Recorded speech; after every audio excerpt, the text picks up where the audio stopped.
What is happening, you guys? Welcome back to Let's Go Win podcast, where we are here to help you be happy, healthy, wealthy, and get better every single day. The gentleman I'm going to bring on has just, he is a marketing genius, and the simplicity of what he says is so profound. You guys are going to absolutely love the show. You're going to love him. He's awesome. Anthony Mink, co-founder and CEO of Live Bearded, built an 8-figure e-commerce brand generating over 50 million in sales. As host of the Entitled to Nothing podcast, he shares his philosophy of radical responsibility, rooted in the belief that my life is my fault and I am entitled to nothing.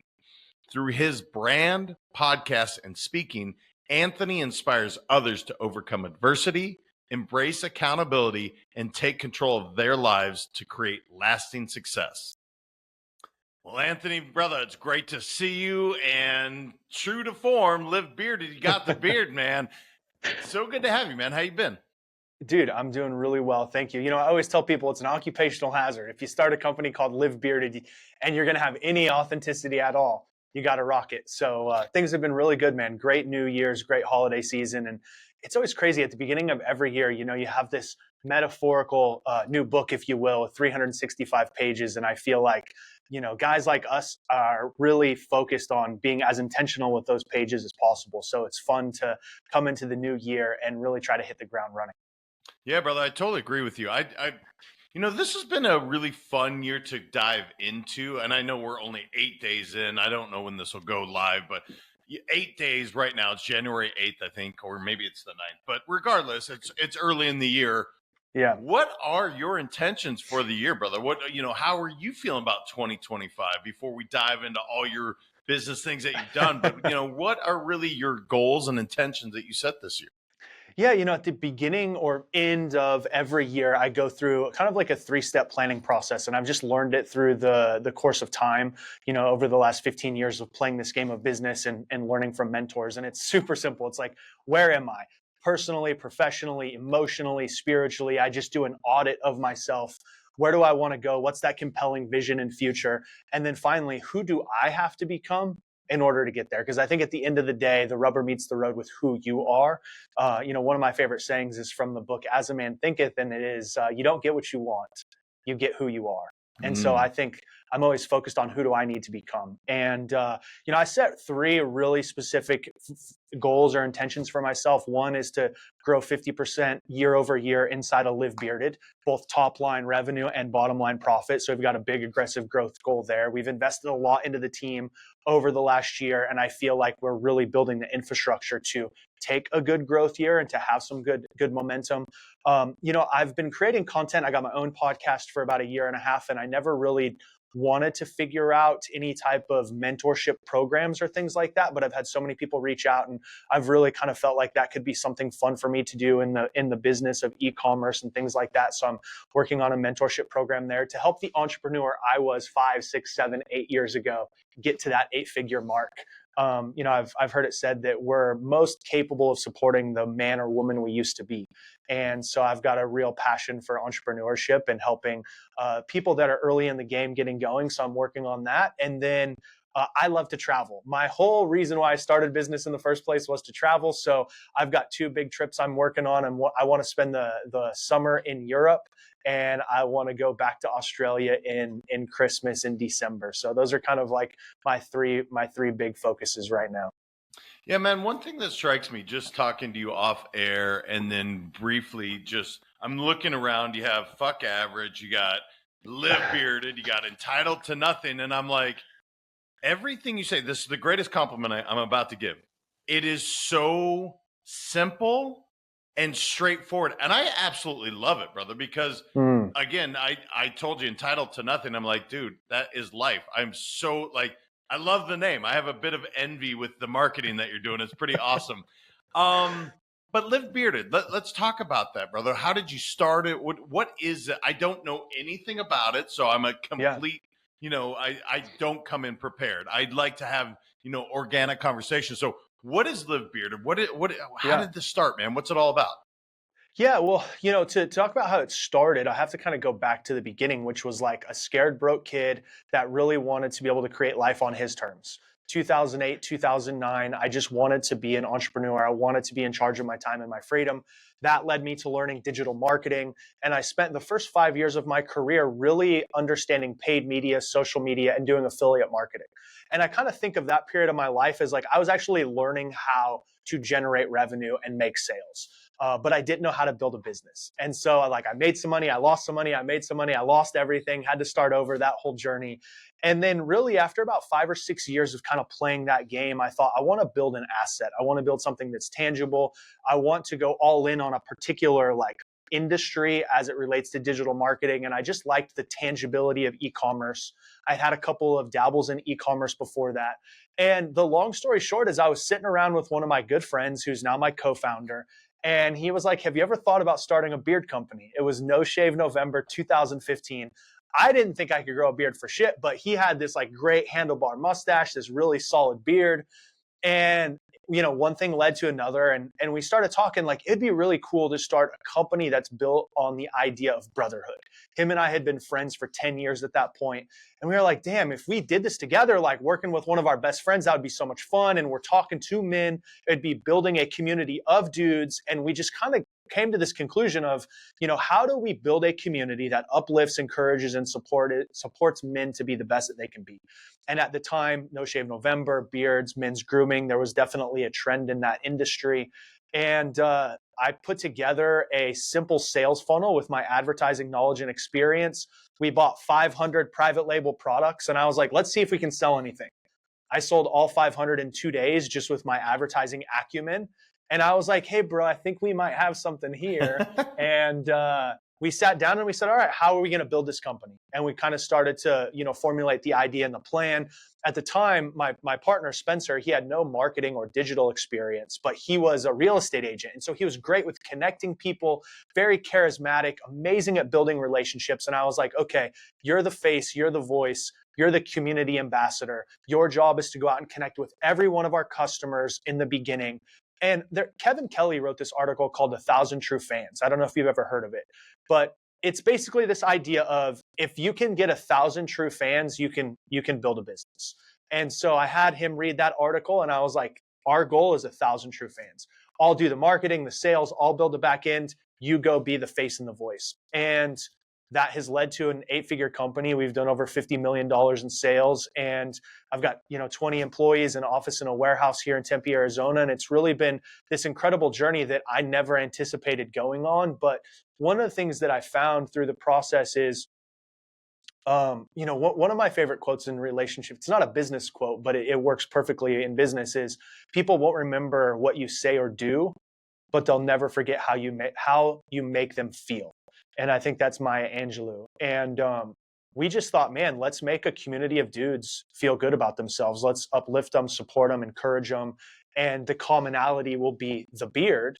That's the conversation starter. But ultimately, we're dudes having an experience, of being a man in the world today. And how do we rally around that and support each other? And so for me, it's always been community first. Yeah, man, I think it's so huge. And anybody listening, he didn't start off saying, all right, how can I make a bunch of money? Now, perhaps when you dove into, I want freedom to travel, I want freedom of money, perhaps that's where it started in 08, 09. But when you and the handlebar guy are sitting there chatting, it's like, hey, man, this is a brotherhood. I want to take this and I want to scale this. In fact, so much, I have all the business acumen or the marketing acumen. I just need you to go out and be that dude. That's brilliant. And I think one of the things that I'm feeling as I'm talking to you is I'm like, you really kind of have this resourcefulness to look around and be like, all right, cool. We have something here. I have this passion and you just bring it to market. It's really cool. So let's talk about that growth, man, because all right, you sold all 500 products, but now we're up to 50 million. How, brother? How did you, what were the steps? What were the, I'm sure you maybe scraped your knee along the way, bumped the head a couple times, but that's pretty remarkable growth in a very short period of time. Yeah. I think the answer that no one wants to hear is just daily consistent action over time. There wasn't any secret sauce. There wasn't anything that we did that doubled the business overnight. It was really going out and understanding the market, talking to customers, figuring out what their pains and problems were and learning how we could help solve them. And then just getting incrementally better over time, and we hear these amazing overnight success stories. And the truth is a lot of times those are, years or decades in the making. And so with Live Bearded, it was like, first year we did 1.5 million, and then we did 3 million, and then 5, and then 8, and then 12, and then it just it kept growing because we had a long-term focus. We focused on the fundamentals, and I think this is the thing that oftentimes in business people really, it's we live in a very distracted age. It's never been more difficult to be successful, or it's never been more easy to be successful, and it's never been more easy to be distracted. And I think for us, I just focused on the fundamentals, which was like good communication with the customer base. How do we make sure that if we get a customer, we retain them? 50% of our business at Live Bearded is repeat. About 20% is on subscription. So I just went all in on building a culture and a community first company rather than the revenue first. And you bring up a really interesting point is like, I think every entrepreneur that gets started, they get started for one of two reasons. And I could be wrong, it's just my personal hypothesis. They want to make money, or they have a genuine desire to solve some type of pain or problem that they've experienced in themselves. For me, I wanted to make money. I didn't give a fuck about anything else. I just wanted money. And that was like the first 5 years in internet marketing. But then you get to a point where you're like, okay, I know how to make money. I can do this. Like, let me sink my teeth into something that maybe has some substance, that maybe can grow beyond myself. And that's ultimately what my experience of Live Bearded has been. But, we got really good at paid media, digital marketing, email, SMS, really just the fundamentals of what digital marketing is today. But I can tell you this. I think business is a really complex and complicated organism, right? And there's all these different marketing channels, things, fulfillment, services, customer service. But the way that I try to dumb it down is this. Every business is nothing more than a conversation around a shared experience. What conversation do I want to have in that experience?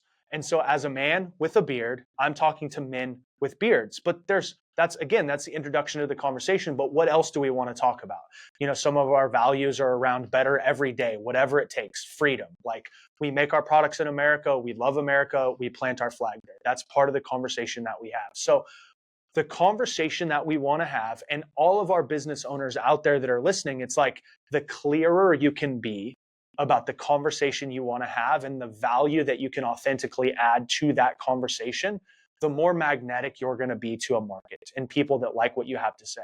And then there's only 3 ways to grow a business: customer acquisition, customer frequency or retention, and average order value. And so at Live Bearded, we got very clear on what conversations we want to have. And then we said, okay, what are the ways that we can go acquire new customers? Let's test different marketing channels, different sales funnels, different products. What are all the ways that we can drive customer retention or customer frequency? And then ultimately, what are some things that we can do to try to get the average order value up so the mechanics of the business, the financials of the business work better? And just by focusing on literally those 4 things, conversation, acquisition, frequency, and AOV, we've built an 8-figure business. Now, I know that sounds like an oversimplification for people starting, and maybe if they're just getting going, but I promise you that recipe times 8 years is $50 million. Yeah, what I find really fascinating in listening is your focus on culture, but not just internally, externally to your customers. And I think of e-commerce, and I don't think of, all right, dude, I want to really them to understand who we are, the culture, the values of our company, because I think e-commerce is like, yeah, man, I'm going to go buy it, and great, it serves them. But this was your focus, and it sounds like this is your stickiness, which is allowing for this growth. So me not being familiar with it, I heard brotherhood, I heard really that conversation, men. What is the culture of the company, man? Like, if somebody's listening right now and they're like, I don't know what Live Bearded is, but maybe I want to have a beard. Maybe I'm going to do No Shave November coming up. Well, at the end of the year, but what is the culture of the company, brother? What does it feel like? Yeah, I mean, the best way that I can explain it, again, my co-founder and I, we've been friends almost 20 years now. And so from the day that we sat down, we said, okay, grooming products are not a sexy space. Like, yeah, we all got to brush our hair, comb our teeth, put deodorant on. But how do you make that something that actually has a soul? And that's why the emphasis of culture was there from day one, because I intuitively knew that's how we needed to stand out in a commodity driven competitive marketplace. And there's actually some data that's coming out now that really suggests and supports this, especially with all the fuckery with politics and people and culture that we've experienced over the last 4 or 5 years. Now more than ever, consumers are voting with their dollars, and they're voting for brands that support the same values, the same beliefs, and the same identities that they have. And we're seeing this with the rise of influencer-led brands, founder-led brands, face-to-voice, face-to-camera brands. And so there's a lot of data behind this. But to answer your question, Spencer and I, literally in my living room 15 years ago, we said, what's going to make us different? And we said, well, we've been friends for 10 years. What if we built the entire company off of the idea of doing business with a best friend? You come and shop with us. How can we make that as convenient and as easy of an experience as possible? Well, if I was going to sell my best friend a product, I'd want him to love it no matter what. So what if we, 15, 30, 90-day return policies, fuck all that bullshit. Let's just give them a lifetime warranty. 365 days, use it, whatever. We'll take care of you no matter what. So even just something as simple as like, hey, it's going to take you 30 days to use a bottle of beard oil. But like, if you don't like it for any reason, even if you use all of it and, you're probably kind of taking advantage of us, we're still going to have your back and refund you, take care of you, swap it out, and do something different. And I'll give you a really simple example of how something like this idea of, quote, brotherhood actually manifests into practice. So we sell fragrance products, super individual, right? People get a fragrance, they don't like it. Happens all the time. They call up customer service or they shoot us a message and they say, hey, I bought fragrance. I bought the Legend fragrance. I don't like it. Can I get the 1880? And my customer service my team is trained to be like, absolutely, no problem, brother. I got the new one in the mail and it's on the way. If you like it, no problem. Do me a favor, though. We know that going to the post office and sending back the used product sucks. And we can't do anything with it. And we don't want you to hassle with even wasting that time. So if you're not going to do it, just do me a favor. Give it to a friend as a gift and tell them about us. Wow. So now we're talking about second, third, fourth order consequences from the idea of how do we treat a customer like a friend, like a brother. And what's really crazy is the manifestation of that is one of the guys that I've had with me for 5 years, who's been in my warehouse, is a lead in my warehouse. His brother gave him a product from us that he didn't like. He fell in love with it, looked us up, fell in love with the brand, interviewed with us, was a customer service rep, and then moved to the warehouse and then was a warehouse lead, all because of this idea of brotherhood and culture. I've gotten gifts. Like we used to do a Facebook Live every week and we would do it in the back of the warehouse and grill steaks. And it was this whole idea of like, let's just go live and break bread with our brothers. Again, brotherhood, community, let's just connect and engage with people. Some motherfucker stole our grill one day. Like it was too hot to bring back in the warehouse. We left it outside. We thought no big deal. We come back the next day, it's gone. Fast forward to the next live at 5, we called it. We're like, guys, someone stole the grill. You won't believe this. We're going to get another one, but we don't have any steaks this week. Before we could buy another one showed up at the warehouse. Wow. And a customer reached out and said, hey, I sent you guys a grill. Just the aspect the impact that you've had in my life made me want to just like make sure that you guys had one. And it was a way to say thank you. We've gotten gifts, pizza, people come in our office, all these things because we simply just try to connect and engage. And culture has been a pillar, which is like, how do we treat every customer like a brother? And there's ways that we do that internally and externally, but that's a little bit of a manifestation of the culture. I'm laughing, and the reason I am is because I'm thinking of every controller and CFO and P&L go, just cringe as he's saying, hey man, it doesn't matter, use it. And then the marketing side or even just the human side to say, look, we all want referrals. Every single business, if you want to grow your business significantly, follow what he just said. That is so good. It's like, hey man, just do us a favor. Don't go to the post office, give it to somebody. Free advertising. It's absolutely brilliant. Yeah. And at the same time, you're taking a load off that person Um, since I talked about, you have a topic here I'm curious on, and it's executive leadership, team building, and the four jobs of a CEO. You mentioned, all right, so you're CEO of Live Bearded, and yet you're like, look, man, I want to spend the summer in Europe. Hmm. And I'm thinking my winter break, chilling over in Australia, New Zealand, somewhere in that area. Okay, tell me more as a CEO. What are the jobs so that this thing continues to roll as you're able to have that freedom? Because often I see entrepreneurs, they start to be an entrepreneur so they can have that freedom, and then they get so tethered to this Hmm. job they can't do what you're talking about, man. So tell me more about how you're able to do that, how you set this up. Yeah, well, I think inherently my business is digital, right? It's e-commerce, it's online, so that just is a massive domino in that space. The role that I play in the company, like my business partner, is in operations, and he's very in the day-to-day weeds of the business. And quite honestly, we don't have uh, the same opportunities or abilities in some ways. And so like it's definitely role specific, it's industry specific. When I started building Live Bearded and I knew that it was going to grow into something where I was going to have a team and some infrastructure, I got really obsessed with this idea of like, what does a CEO do? Like, I don't have any idea. And I have some answers from my vantage point today at the size of the company, but what I know is like I don't even know what a guy that does 100 million or 200 million. I don't know what their day to day, what their schedule is like. But my model in the world is hire or pay someone to teach you their knowledge, because if they know the road ahead, the only shortcut is getting that knowledge from them. So I've spent about $500,000 of my own money over the last 15 years on training and coaching and mentorships and doing different things, and Tony Robbins and Patrick Bet-David and all these people. And I learned the specific like four roles of an entrepreneur or of a CEO from Patrick Bet-David. He says that there's only four things that a CEO has to do.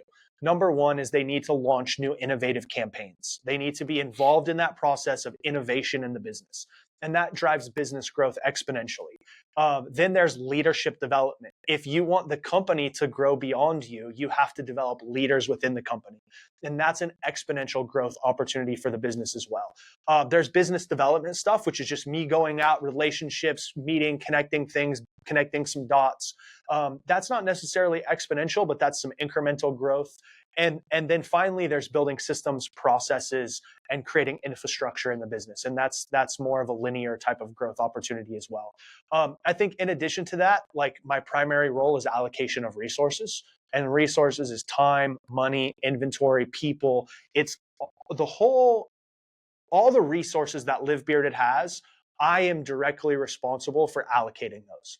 And the growth of the company is going to be based on how well I allocate those resources. Whether it's, hey, we got this 100 grand, let's go invest it into this, or I have this employee who's really good at this, but he's also kind of good at that. And if I help train him and get him over here, that salary that I'm paying him 80 grand is going to yield 5 times instead of 2 times or 3 times or whatever it ends up being. So that's kind of the way that I look at it from a CEO. Innovative campaigns, leadership development, biz dev, relationships, processes, systems, asset allocation, things like that.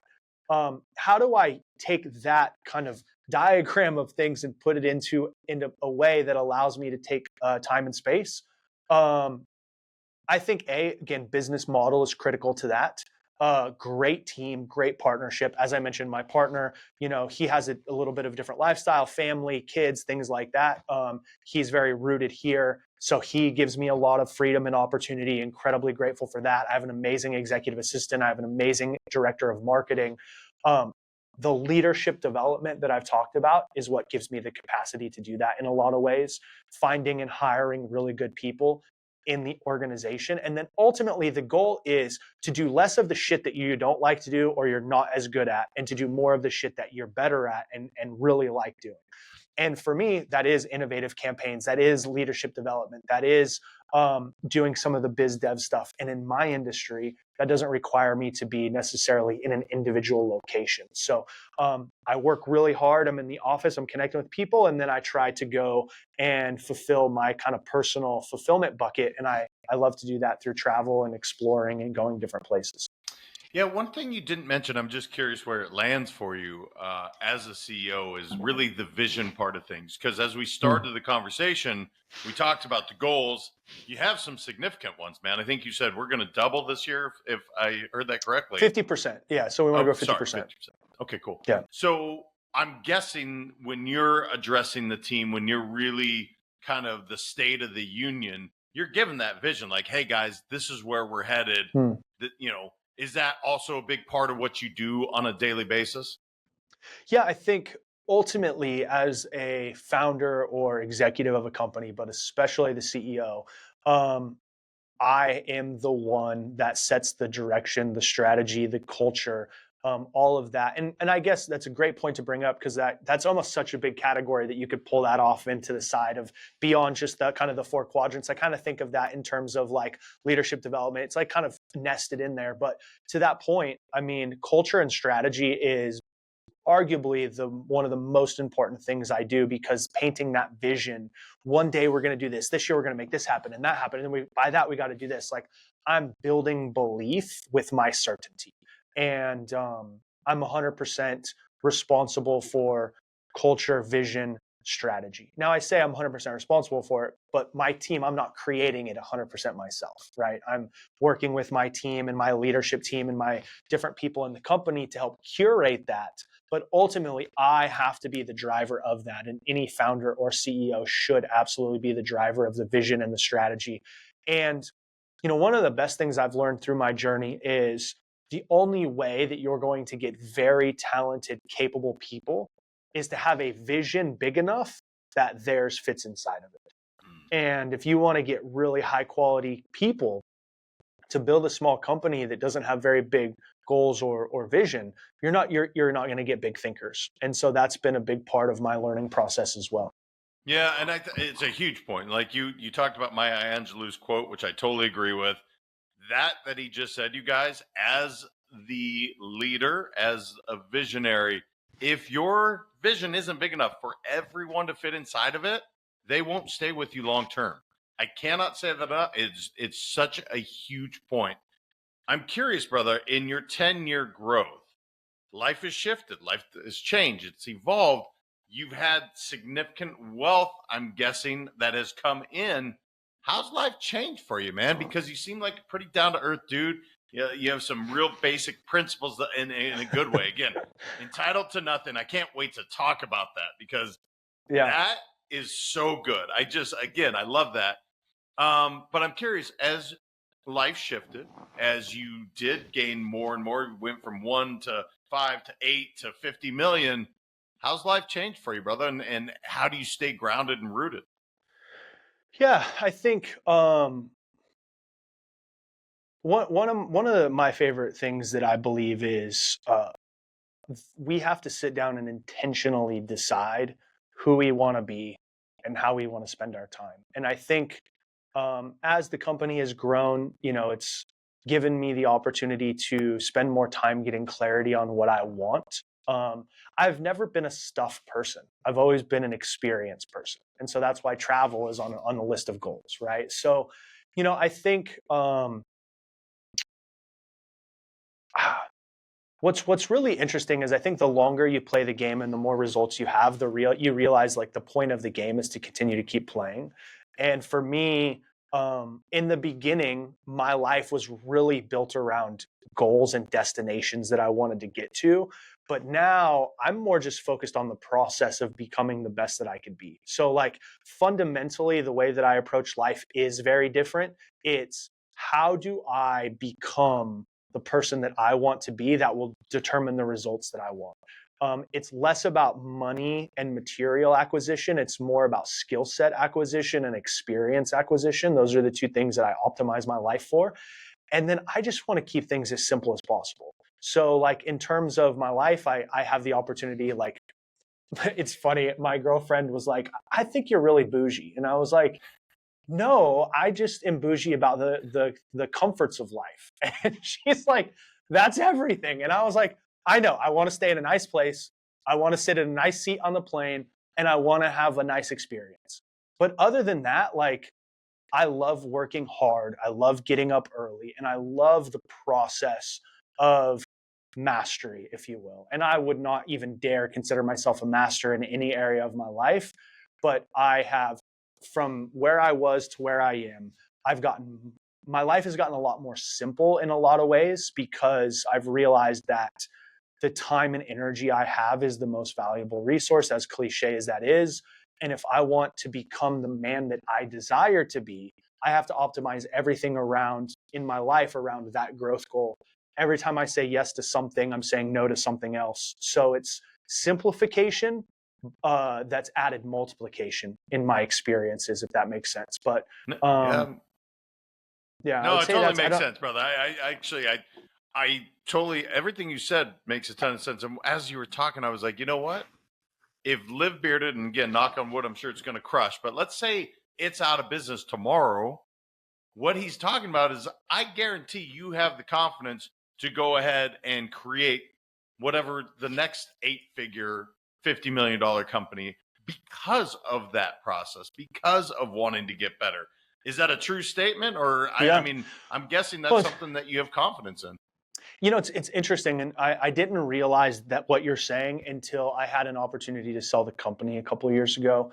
We, end of 2020 or 2022, the industry in e-commerce was really frothy. There was a lot of deals, a lot of people reaching out. I got emails every week, from people wanting to buy the business. And I was like, damn, I'm going to sell the business for 8 figures. And I've never made a decision for this amount of money. And what am I going to do? And this and that and the other. And I really, I was stressed the fuck out about the decision, to be honest with you, because I didn't want to make the wrong one. And ultimately, I ended up choosing not to sell for 2 reasons. One, because my initial desire to do it was based on scarcity. Oh, what if I can't make it bigger? What if something goes wrong? What if this happens? And once I realized that I was operating out of scarcity when it came to like an abundant decision, I immediately knew it was the wrong one. And then I said, okay, how do I reorient? And I said, what if all of my focus now becomes skill set acquisition rather than like the creation of money? And of course, like I have very big goals and I want to make a whole lot more money.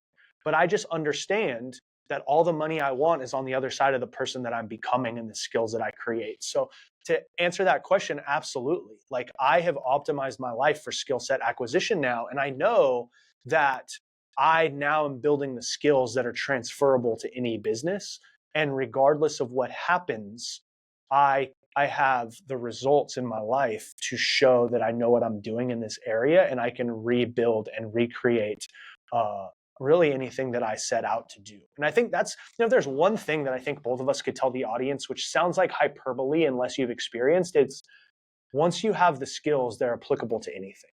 And the confidence and the certainty comes from the skill sets, not from actually the results that you've generated with the skill sets. No, truer words have not been spoken. I'm telling you, even the way when you're like, hey, I made some money, then I lost it, you could feel that thing. It's like, and no big deal. Like, we're going to get back up and we're going to go build something else. Then my buddy comes along and it's like, hey, you want to build something kind of cool together? Yeah. And now it's become something greater. All right, I got to get to Entitled to Nothing, because I think it's literally my favorite podcast name. How did you come up with it? And I'm just, again, I had to answer a question about being on your podcast, and I was like, well, that's just life. There's only 5 things a human being have to do, man. You have to eat, breathe, sleep, drink, and have shelter. Like, those are your 5 things. Everything else, you're not entitled to shit. So that's my thoughts. Where did this come from, man? What was the impetus of this? So there's kind of two experiences throughout life that led me to this belief system. One, I grew up, my dad was a really abusive alcoholic father, and everything was everyone else's fault. He never took responsibility for anything in his life. And I just witnessed, like growing up, I had this moment in my life where my mom was like, promise me 2 things. I was a very young kid, like 5 or 6 years old. She said, promise me 2 things. Promise me you'll never be like your dad, and promise me you'll never treat women the way that he treats me. And so, little Anthony is like, okay, I have to understand why he does what he does. And so I started questioning behavior, like, why does he do this? Why does he do that? And I started observing. And I think that's one of the greatest blessings of my life, because it's allowed me to develop an awareness and a perspective to things. But one of the things I realized is my father blamed everybody for everything and never took responsibility for anything. And his life was miserable. He's since passed, so I can say some of these things more candidly, but his life was a fucking train wreck. And it wasn't for any other reason, in my opinion, than he took no responsibility for things. Okay, so that's kind of domino number one. Domino number two is very humble beginnings. My dad was a logger. He cut trees down for a living. I think my parents made $15,000 my entire senior year in income. So very humble beginnings. So I went into the world to try to make money, and I had failure after failure. I went bankrupt at 23. And then finally I started learning digital marketing and made some money. And now I've made $1 million in a year. I have made it. I'm set for life. And I lose everything. And I was so sad, so mad, so scared. And I was trying to find someone to blame in that moment. And I looked at myself in the mirror and I was like, your life is your fucking fault. You are the reason why you're in this position. You are the reason why this happened. You cannot blame anybody for it. You are entitled to nothing. I don't care how much success you had in this campaign or that campaign or whatever. This is your fucking fault and you are entitled to nothing. And if it's going to change, you got to go make it happen. And it was just kind of this radical responsibility in what I would say was maybe one of my more difficult times. Because if you come from nothing and then you make it and you feel like you've arrived and then you lose it all and it's all your fault, man, that is some humility that's hard to swallow. And in that moment, it was like April of 2015. I was in an Airbnb in Puerto Vallarta, Mexico. And I was like, I'm entitled to nothing. And I went and bought the domain name and I was like, I have no idea what I'm going to use this for, but this is definitely the philosophy of my life and I have to use it for something. And I bought it. And then fast forward, COVID, all the lack of leadership, all of the irrational decisions, all of the fuckery that we experienced. And a mentor of mine, a guy by the name of Andy Frisella, he said something that really struck me. He's like, you are the leader that you are waiting for. And if you don't stand up and speak from a place of principle as a man, then like the world won't get any better. And he was kind of this rallying cry of like, if you have a voice, if you have a perspective, if your life is built on principle, you need to be someone who is out there and is leading.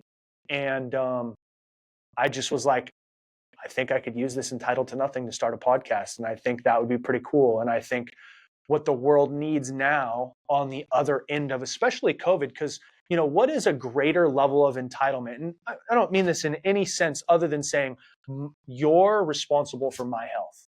You're responsible for my well-being. And if you don't do this, you're putting me at risk.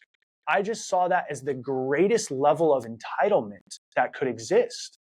And then blaming other people at a level that I'd never seen or experienced before. And I was like, I think the world needs this message. And I don't know that I'm the best messenger for it, but I'm just going to speak my truth and share my experience. And my whole life to some degree could be summed up in like, my life is my fault and I'm entitled to nothing.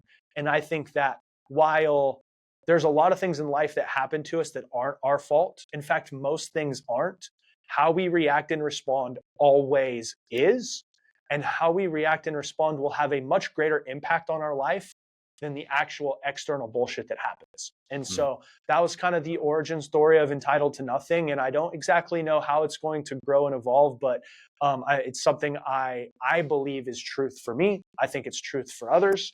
And if we can lead with that example, I think that ultimately the world becomes a much better place because we're all responsible.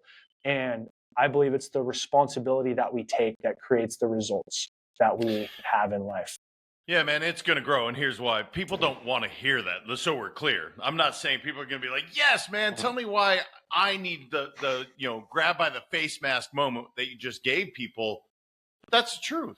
Look, shitty things happen to everybody. I talk about this all the time. You are not a victim unless you choose to be. That doesn't mean, by the way, it doesn't mean that you haven't been victimized. You could have been robbed, or worst case scenario, raped. I mean, there's people that have been victims. Yes. And that does not determine the rest of their life unless they choose. And so literally, Anthony, the reason I'm so passionate about it, my most recent keynote speech that I've developed is called Choose. And when I got this email, my gal's like, hey, you got to answer this entitled to nothing. What does that mean? I was like, dude, that's fucking life. What are we talking about? That's amazing. So I love it, man. I'm excited for you for that to continue to grow and get that message out there. You got some cool signs behind you and a hat on that's like, fuck average. I think the other one's maybe day Entitled one. To nothing. Day one, cool. yeah. What is this, man? Other than for you to remind yourself, like, yeah, man, I don't want to be average. That I'm, in fact, so much so I'm going to say it strongly. Or, why do you have this around you? Is this a reminder? Is it a calling card? What is it? Yeah, I think at the most basic level, it's just a reminder. I'm someone who prides myself on always being authentic and congruent. And so I surround myself with shit that reminds me the commitments that I've made, so that in those moments of peril, exhaustion, fatigue, doubt, I remember to push through. And so they're more or less just little life philosophies that I've developed over the years, just like the belief of entitled to nothing. It's like, I never want to be average. And so it's part of my identity, and it gets a reaction from people and it starts a conversation. And so I think, there's that. There's the philosophy of day one. I think every day is day one. Right now is day one. Tomorrow is day one. And every day that we live on this earth, that we wake up, we have that day. We might not have another. And if we spend too much time reading like reflecting or obsessing over the days past or in the future, ultimately, like, those are both very critical, but you get one day. And so for me, that's just a reminder. Like, my brother passed away when I was young. My father passed away in 2020. And so it's like, I am entitled to nothing, not even another day. And if that's the truth, then the only day I have is today. And then that means today is day one. And also, like, what happens if you show up on the first day of a new job, the first day of a new opportunity, the first day of a new relationship? Like, there's an excitement, there's an energy, there's a passion, there's this it factor that you have because it's something new, something you're looking forward to, something that you want to get started. We should have that every day, because we only have that one day. So, like, I put a lot of these things in my life. My whole office is just sayings and things that I've come up with over the years.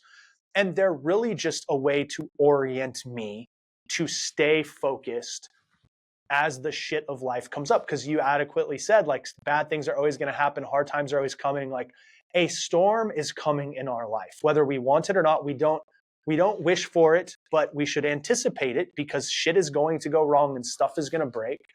And I've learned that I need to have as much armor as possible to make it through those headwinds. And all of these little quotes and sayings and things for me operate as a metaphorical form of armor to remind me where I'm going and what I'm doing, and also why I'm doing it. Yeah, it's strong, man. It's clear why you crush in marketing. There's no question. You're good at it. I'm looking at the time. We've flown by almost 45 minutes, but I'm sure there's something I didn't know enough to ask you that maybe is on your heart, it's on your mind. Open forum, anything you want to share, brother, that I didn't know enough to ask you before we start to wrap up. Man, it's such a good question. I think one of the things I'm most proud of is, for whatever reason, I had the intention, or the awareness to sit down in the beginning of business 15 years ago and say, what do I want? And I didn't know the answer to that question. I had no idea. So this is for someone who's getting started or maybe trying to reinvent themselves. Like, if you sit down and ask the question, what do you want? It's such a difficult question to answer. And oftentimes the answer lies in flipping the question. So rather than ask myself, what do I want? I ask myself, what do I not want in my life? What constraints am I not willing to live with? And that I had a lot of answers to. And by understanding what I didn't want, I actually realized that's more important than what I want. Oftentimes, if we optimize for what we want, again, entrepreneurs, you want money. Maybe you end up building a business that creates obligations, commitments, and infrastructure that you don't actually like or want. One of my mentors is a guy by the name of Joe Polish, and he told me once, he said, my goal is to not have any messes in my life. And I was like, well, how do you define a mess? And he said, it's an obligation without a commitment. And I just thought that was so brilliant. And one of the things that I've done very well is, like, from day one, when I was broke and I had no idea what I wanted to do, I said, what do I not want in my life? And I used that as a North Star to do the opposite, to put myself in positions where I had opportunities that I wanted, not based on things that I thought would fulfill me or that I thought would give me the excitement or the success that I wanted. So I've really built my life around this idea of business personally. What are the things that I don't want? And then how do I make sure that I don't put myself in an environment where I have to have a mess, an obligation without a commitment? And I think that, again, each of us, it's our responsibility to sit down and intentionally decide who we want to be. And the results that you have in life are in direct relationship to who you become in the process and the level of planning and intention that you bring to it. And I think it's so easy to just get caught up in the whirlwind of life, and like days turn into weeks and months into years. And then 5-10 years from now, you're like, how did I end up here? And I think most of the time that happens because we weren't maybe as intentional as we could have been or should have been. And, it's like, there's a quote, gosh, who said it? It's like, we all have two lives, and the second one begins when we realize we only have one. I think the greatest gift we can give ourselves in business and success in life and relationships is really getting clear on who we are and where we want to go. And I think that if we do that in business, that's where our success comes from. And if we do that in life, so the intentionality is something that I always kind of resort back to it, because that's kind of what has inadvertently allowed me to create the opportunities that I have. Yeah, no, it makes total sense. Live life by design. Don't do it haphazardly. And I love what you said, man. Interesting case study. What do I want? Not sure. Literally tick, tick, tick, tick. Don't know. What don't I want? Boom, boom, boom, boom. I know all of those things because you experienced that pain. You went through that, and you're like, I don't want to whether it was money. I went through that as a kid. Yeah. I don't want that life. That's an easy one to answer. I love that. I think it's really good advice. So, brother, if people wanted to connect with you, whether it's, Live Bearded, or they wanted to check out Entitled to Nothing, where's the best place to find Anthony Mink and everything that you have going on? Yeah, anthonymink.com, and it's just at Anthony Mink on Instagram and Facebook and things like that. I would love to, if you're an entrepreneur, I'd love to support you however I can. Reach out. And I love the show, man. I love what you're doing. You're building and you're having conversations about how to win and how to show up every day and bring your best self forward. And oftentimes it's not what's taught, but it's what's caught that matters. And we don't need more information per se, but we need more reminders usually. And I think it's shows like this that are a really great source of inspiration for a lot of people, and I really appreciate being here. But if there's any way I can help someone, whether it's in e-commerce or whatnot, I'd love to be able to support them, and they're happy to they're free to reach out anytime. I mean, guys, this guy's cool, man. He's got some good stuff going on. Reach out. He's giving you the opportunity. Anthony, thank you so much for coming on, brother. It really was well done. I really enjoyed it. Likewise, man. Thank you so much. Guys, go check out Live Bearded. Whether you have a beard, somebody with a beard, go check it out. How can you not? Use the product, and if you don't like it, give it away. Or we're going to give you back your money. You can't beat that. And there's so much brilliance in what he said. As an entrepreneur, go back, listen to this a couple times. He dropped some big names, some big mentors in his life. Joe Polish, Patrick Bet-David, Andy Frisella. I mean, these are some big names that are his mentors. It's clear why he's done some big things. Great episode. Until next time, you guys, remember your mindset matters. I appreciate y'all. Talk soon.